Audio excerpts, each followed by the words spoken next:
मैं डॉक्टर नरेश चंद्र गोयल, सह आचार्य Hindi, MSJ college Bharatpur, BA part first के विद्यार्थियों का प्रथम प्रश्न पत्र जो आदिकाल और भक्तिकाल से संबंधित है पर चर्चा होगी। आदिकाल और भक्तिकाल का सामान्य परिचय हम देखते हैं। 1050 ईस्वी से प्रारंभ हुआ ये हिंदी का साहित्य विभिन्न विद्वानों के कारण, अनेक मतों के कारण ये विभाजित रहा। हिंदी साहित्य को जब विभाजित करके देखते हैं तो सर्वमान्य जो तथ्य है वो आचार्य रामचंद्र का सामने आता है। आचार्य शुक्ल जी ने हिंदी साहित्य के इतिहास को जो विभाजित किया है उसको एक सामान्य दृष्टिकोण से देखेंगे। आदिकाल, इसको उन्होंने वीरगाथा काल भी कहा।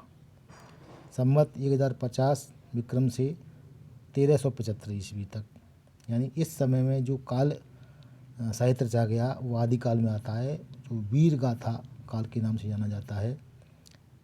नंबर 2, पूर्व मध्यकाल, इसी को उन्होंने आचार्य शुक्ल जी ने वक्ति काल कहा है, जो संवत 1375 ईस्वी से 1700 तक का बना है, यानी भक्ति प्रधान काव्य जिसमें लिखा गया वो वक्ति काल है।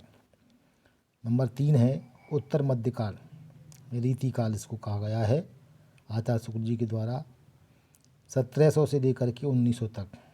नंबर 4 है आधुनिक काल, इसको गद्य काल कहा है इन्होंने, 1900 विक्रम से लेकर के वर्तमान समय तक।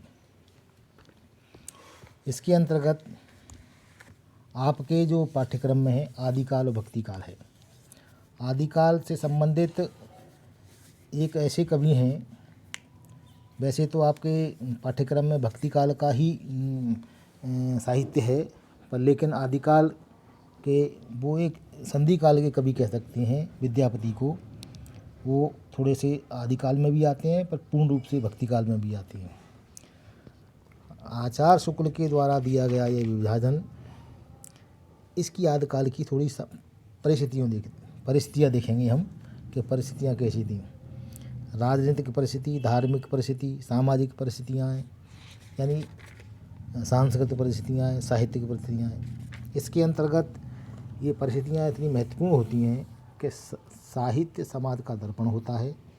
समाज में क्या क्या चीज़ें घटित हो रही हैं ये तत्कालीन परिस्थितियों पर निर्भर होती है, और एक जागरूक जो साहित्यकार होता है वो समाज में क्या चीज़ें घटित हो रही हैं उसको बड़ी महीन दृष्टि से देखता है, इसको अपनी कलम के माध्यम से साहित्य में उतारता है। तो आदिकाल की राजनीतिक परिस्थितियाँ कैसी थीं? इस काल के अंतर्गत राजनीतिक परिस्थितियाँ वर्धन साम्राज्य के पतन से प्रारंभ होती हैं। इसके अंतिम सम्राट हर्षवर्धन के काल में भारत की उत्तरी सीमा यवनों के आक्रमणों से आक्रांत हो चुकी थी। वैसे हर्षवर्धन ने इसका मुकाबला अत्यंत साहस से किया। उनका सारा समय इन आक्रमणों से प्रतिरोध में ही बीत गया। अंततः उनकी मृत्यु के पश्चात वर्धन साम्राज्य लड़खड़ाया और भारत की संगठित सत्ता भी छिन्न भिन्न हो गई। इस 1500 शताब्दी की इसमें आकर के राजनीतिक दृष्टि से हिंदू सत्ता सने सने पतन हो गया और इस्लाम सत्ता का केंद्र बिंदु बनता गया। ये राजनीतिक परिस्थिति थी। धार्मिक परिस्थिति कैसी थी? धार्मिक वातावरण शांत और सद्भावनापूर्ण था, परंतु 7वीं सदी से धार्मिक अव्यवस्था का युग प्रारंभ हो गया। इस समय एक ओर बौद्ध धर्म पतनोन्मुख हो चुका था तो दूसरी ओर आलवार तथा नायवार संत एक भक्तिमूलक धार्मिक आंदोलन दक्षिण भारत से उत्तर भारत की ओर ला रहे थे।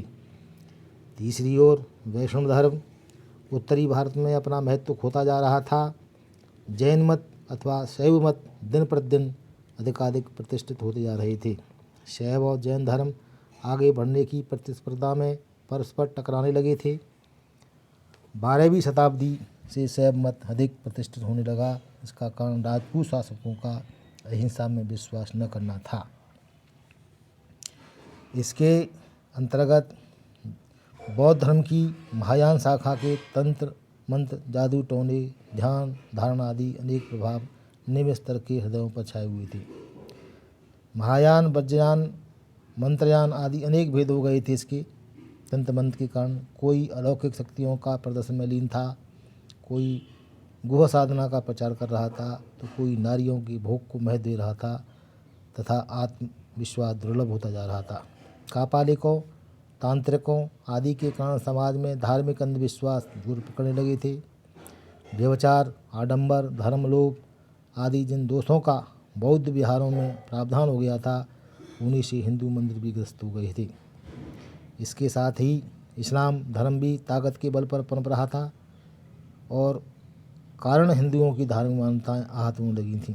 सभी मत अपने उद्देश्यों की पूर्ति में लगे थे, यानी धार्मिक परिस्थितियाँ अच्छी नहीं थीं आदिकाल के अंतर्गत, और अपने अपने राग, अपना अपना ध्वनि ये लोग बांध रहे थे। सामाजिक परिस्थिति कैसी थी? सामाजिक परिस्थितियाँ तत्कालीन समाज में छोटी छोटी जातियाँ उपजातियों में विभाजित था। छुआछूत की भावना थी। जातिगत द्वेष इस समय अत्यंत प्रबल था। समाज में नारी की स्थिति अत्यंत शोचनीय थी। मात्र भोगी वस्तु रही थी, उसका क्रय विक्रय था, अपहरण सामान्य बात थी। सामान्य जन शिक्षा से वंचित था। जीविका के साधन दुर्लभ होते जा रहे थे। निर्धनता बढ़ती जा रही थी। गृहस्थ योगियों से आतंकित थे। सती प्रथा का भयंकर अभिशाप भी इस समय जोरों पर था। राजपूतों में आत्मसम्मान तथा स्वभावना की भावना अत्यंत प्रबल थी। वे वीर और साहसी थे, तब मृत्यु से नहीं डरते थे। राजपूत ईमानदार, स्वाभिमान, प्रतिज्ञा पालन अवस्थे, परंतु उनमें दूरदर्शिता तथा कूटनीति का अभाव था। राजाओं में बहुविवाह की प्रथा थी। जातियों का बोलबाला था। सामंती व्यवस्था से जन सामान्य आतंकित था। ये सामाजिक व्यवस्था थी। सांस्कृतिक परिस्थिति। सांस्कृतिक परिस्थितियों के कारण इस वक्त का विशेष महत्व रहा है। इस समय का स्वाधीन तथा देशभक्ति के भाव दृढ़ थे और पारंपरिक संगीत, मूर्ति, चित्र, स्थापत्य आदि कलाओं में खूब प्रगति की। उस समय मंदिरों का निर्माण सबसे अधिक हुआ। भुवनेश्वर, सोमनाथ, पुरी, कांची, बेलोर, खजुराहो आदि स्थानों पर भव्य मंदिरों का निर्माण आदिकाल में ही हुआ। प्राय सभी कलाओं में धार्मिक भावना की छाप थी। तदयुगीन स्थापत्य कला से अत्यंत प्रभावित होकर अरब इतिहासकार अल-बरूनी ने लिखा है कि वे मतलब हिंदू कला के अत्यंत उच्च सोपान पर आरोहण कर चुके थे। हमारे लोग मुसलमान जब उन्हें का मतलब मंदिर है को देखते हैं तो आश्चर्यचकित रह जाते हैं। ये तत्कालीन इतिहासकार अल-बरूनी के शब्द थे। यानी इतनी स्थापत्य कला, मंदिरों की स्थिति ऐसी थी हमारी कि बाहर का व्यक्ति भी आश्चर्यचकित हो जाता था। मुस्लिम तथा हिंदू संस्कृतियों में टकराव बढ़ा और दोनों एक दूसरे के संकालू मित्र से दिखने लगे।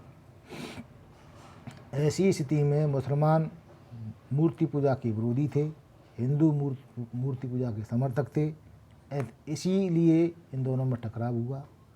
एक संस्कृति को नीचा दिखाने, दूसरी संस्कृति को अपना बड़ा बनाने के लिए ये आपस में झगड़ रहे थे। ऐसी सांस्कृतिक परंपरा परिस्थिति थी। साहित्यिक परिस्थिति कैसी थी? राजनीतिक, धार्मिक, सामाजिक, सांस्कृतिक परिस्थितियों की अपेक्षा साहित्यिक परिस्थिति के कारण इस का विशेष महत्व रहा है। इसलिए अशांत एवं अव्यवस्थित वातावरण के होते हुए भी इस काल में साहित्य ने प्रगति की। इस समय संस्कृत में भी अच्छा साहित्य लिखा गया। ज्योतिष, दर्शन, स्मृति आदि विषयों की टीकाओं के अतिरिक्त हर्ष का नैषध चरित, भोज का सरस्वती कंठाभरण तथा श्रृंगार प्रकाश जैसी प्रसिद्ध संस्कृत ग्रंथ इसी समय में लिखी गई। राजा भोज की कथा में पद्म, गुप्त तथा धनिक जैसे विद्वान थे। जयदेव जैसे कवि तथा कुंतक, क्षेमेंद्र, विश्वनाथ, हेमचंद आदि आचार्य हुए। संस्कृत के अतिरिक्त प्राकृत एवं अपभ्रंश में भी प्रचुर श्रेष्ठ साहित्य लिखा गया। जैनों तथा सिद्धों का साहित्य इसका प्रमाण है। सिद्धों ने अपभ्रंश के साथ लोक भाषा हिंदी की रचनाएँ लिखीं। देव भाषा अर्थात हिंदी में देश भाषा अर्थात हिंदी में रचित साहित्य भी इस समय खूब लिखा गया। इस समय का साहित्य जन प्रवृत्ति से दूर रहा। वहाँ हिंदी साहित्य जनता की भावनाओं, मानसिक स्थितियों, आकांक्षाओं आदि का प्रतिनिधित्व कर रहा था। संस्कृत के कवि रचनात्मक प्रतिभा के उद्घाटन में तथा अपभ्रंश के कवि धर्म प्रचार में लीन थे। केवल हिंदी ही एक ऐसी भाषा थी जो साहित्य के माध्यम से तत्कालीन परिस्थितियों को इसी रूप में उद्घाटन कर रही थी। यानी परिस्थितियाँ अच्छी होने के बावजूद भी आदिकाल में साहित्य अच्छा लिखा गया था। साहित्य के माध्यम से तत्कालीन समय को जाना जा सकता है। अगर आदिकाल की थोड़ी बहुत विशेषताओं के बारे में हम बात करें तो आदिकाल की विशेषताओं को देखिए। नंबर 1 पर ये वीर रस की प्रधानता मिलती है यहाँ पर, यानी यहाँ पर राजाओं के युद्धों का वर्णन ज़्यादा है। लेखक या साहित्यकार जो भी लिखता था वो ही युद्ध भूमि में जा कर के जितनी कलम पर अधिकार रखता था उतना ही अधिकार वह तलवार पर भी रखता था। तो ये युद्धों का वर्णन, वीर रस की प्रधानता इसमें है। नंबर 2, युद्धों का सजीव चित्रण। युद्ध, कवि यहाँ पर युद्ध में जा कर के सैनिकों को वीर भावना से ओतप्रोत की भावना करता था, और अगर सैनिक पीछे हट जाता था तो कवि भी हाथ में तलवार लेकर के युद्ध भूमि में अपना जौहर दिखलाता था, पराक्रम दिखलाता था। श्रृंगार रस की श्रेष्ठता यहाँ पर है। इस काल में वीर रस के साथ साथ श्रृंगार का भी अंकन हुआ है। राजपूत राजा जहाँ अपने आज सम्मान गौरव का रक्षा अपने पराक्रम आदि के लिए नहीं चूकते थे, वहाँ सुंदर राजकुमारियों से शादी करने का कोई न कोई राजा लालायित रहता था। इस काल में करीब 20 ग्रंथों में वचित युद्धों का भी वर्णन कोई न कोई राजकुमारी होती थी। ऐसी स्थिति में तत्कालीन साहित्य में श्रृंगार का रस आना नितांत स्वाभाविक था। श्रृंगार के संयोग और व्यंग दोनों पक्षों का वर्णन आदिकालीन साहित्य में उपलब्ध है। नंबर 4, संकुचित राष्ट्रीयता। आदिकाल में व्यापक राष्ट्रीयता का अभाव है। यह संपूर्ण राष्ट्र का प्रतिनिधित्व नहीं करता है। उस समय देश छोटे छोटे राज्यों में विभाजित था। राष्ट्रीय भावना का पूर्णतः अभाव था। राष्ट्र शब्द उस समय संपूर्ण भारतवर्ष के लिए नहीं बल्कि अपने अपने छोटे छोटे राज्यों, देशी रियासतों के लिए हुआ करता था। इसलिए यहाँ बड़े रूप में नहीं बात कर सकते। नंबर 5, आश्रयदाताओं की प्रशंसा। यहाँ पर राजाओं के दरबार लगे रहते थे, उसमें जो भी साहित्य सृजन करता था वह आम जनता की बात न करके राजाओं के गुणगानों का था, और चारण भाट आदि के माध्यम से इनकी प्रशंसा किया। यानी आश्रयदाता बहुत थे यहाँ पर। हिंदी साहित्य का प्रारंभिक रूप, यानी हिंदी ने अपना प्रारंभिक रूप आदिकाल से ही प्रारंभ किया। 1050 ईस्वी से शुरू चलती चलती हिंदी आज इस समय हमें दिखाई दे रही है, उसका बीज रूप आदिकाल में ही प्राप्त होता है। यानी हिंदी भाषा के आदि स्वरूप की यह परिचयात्मक प्रवृत्तियाँ कविता भी मिलने लग जाती है। यहाँ पर संस्कृत, प्राकृत, अपभ्रंश में गद्य तथा पद दोनों में साहित्य लिखने की परंपरा थी। फिर भी हिंदी में केवल पद लेखन की परंपरा अपनाने का कारण यह संभव था कि हिंदी के प्रारंभ स्वरूप को पद में मान्यता दिलाना आवश्यक था। लोक भाषा के प्रारंभिक स्वरूप को साहित्य में मान्यता दिलाकर ही भाषा विकास की प्रक्रिया को सशक्त किया जा सकता था। इस काल में डिंगल पिंगल मैथिली खड़ी बोली की विकास को कविता द्वारा तीव्रता प्रदान की गई। यानी यहाँ पर हिंदी का प्रारंभ रूप मिलता है हमको। सांस्कृतिक महत्व। हिंदी के आदिकाल की अगर सांस्कृतिक दृष्टि से देखा जाए तो संस्कृत, पाली, प्राकृत, अपभ्रंश ग्रंथों के अतिरिक्त आदिकाल का महत्व हिंदी ग्रंथों के ऐतिहासिक प्रमाण ढूंढने की दृष्टि से भी है।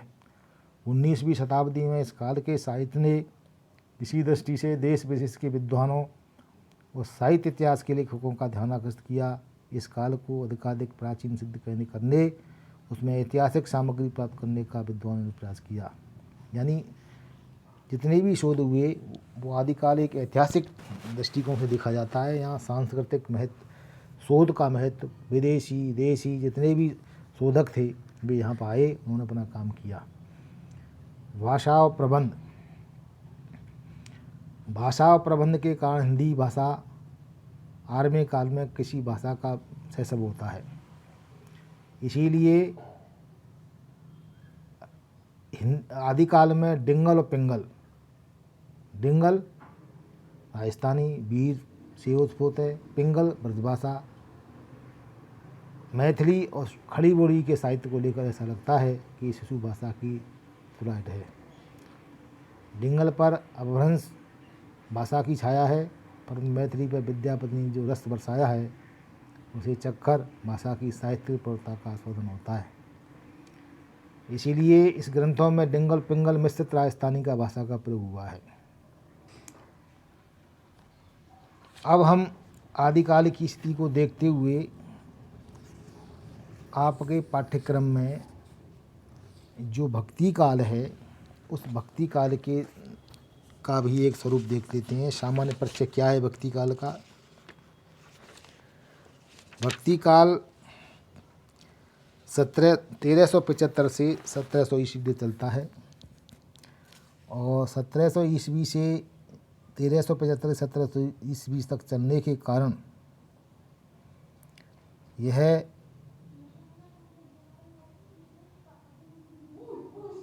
भक्ति काल